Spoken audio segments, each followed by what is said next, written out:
Selamat pagi saudaraku. Mengawali kegiatan hari ini, Senin 25 April 2022, bersama Allah di waktu fajar. Judul renungan kita adalah Jauhi Kejahatan. Firman Tuhan dalam kitab Amsal 4 ayat 14 dan ayat 15. Janganlah menempuh jalan orang fasik, dan janganlah mengikuti jalan orang jahat. Jauhilah jalan itu, janganlah melaluinya. Menyimpanglah daripadanya, dan jalanlah terus. Mari kita dengar ulasannya. Dalam memilih teman, harus berhati-hati agar tidak terpengaruh dengan orang yang hidupnya tidak patut ditiru. Karena keintiman seperti itu akan menuntun mereka menjauh dari Allah, dari ibadah, dan kasih akan kebenaran.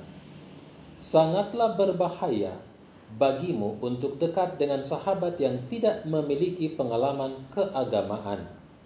Pertimbangan untuk masa kekekalan harus diutamakan.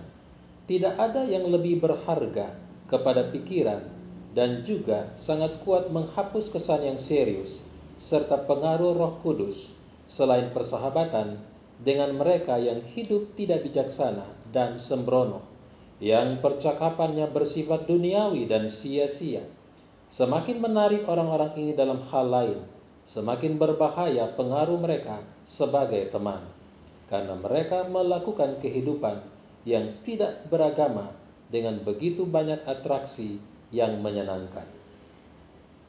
Saudara, seperti halnya Israel, orang-orang Kristen sering menyerah kepada pengaruh duniawi dan menyelaraskan diri kepada prinsip-prinsip dan adat kebiasaannya agar dapat memperoleh persahabatan dari orang-orang yang tidak bertuhan itu. Tetapi pada akhirnya akan didapati bahwa orang-orang yang mengaku sahabat ini adalah musuh yang paling berbahaya. Alkitab dengan jelas mengajarkan bahwa tidak akan ada keselarasan antara umat Allah dengan dunia ini.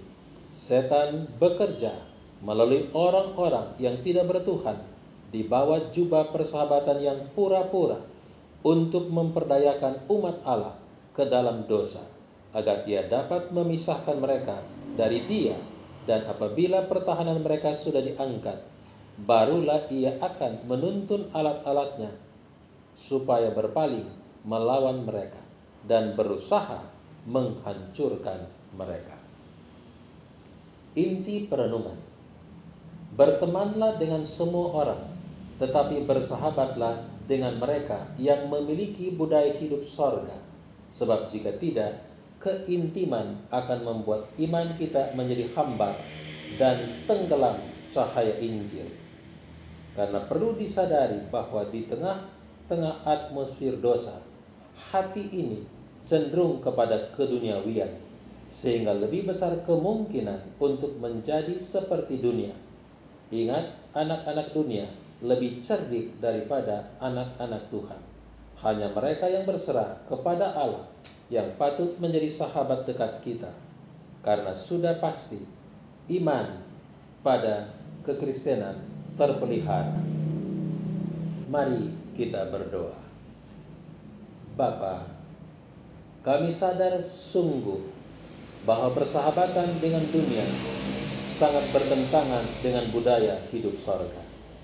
Berikan kami kekuatan dan keberanian iman untuk tidak diombang-ambing dengan perasaan, tetapi sebaliknya diteguhkan oleh tuntunan firman-Mu, agar kami berani untuk katakan ya demi kebenaran dan tidak untuk ajakan terhadap pergaulan dunia yang menyesatkan. Roh Kudus menuntun kami, dan malaikat Tuhan melindungi kami dalam rancangan dan kehendak-Mu. Di dalam nama Yesus Kristus. Amin. Demikian perenungan kita. Tuhan Yesus memberkati. Shalom.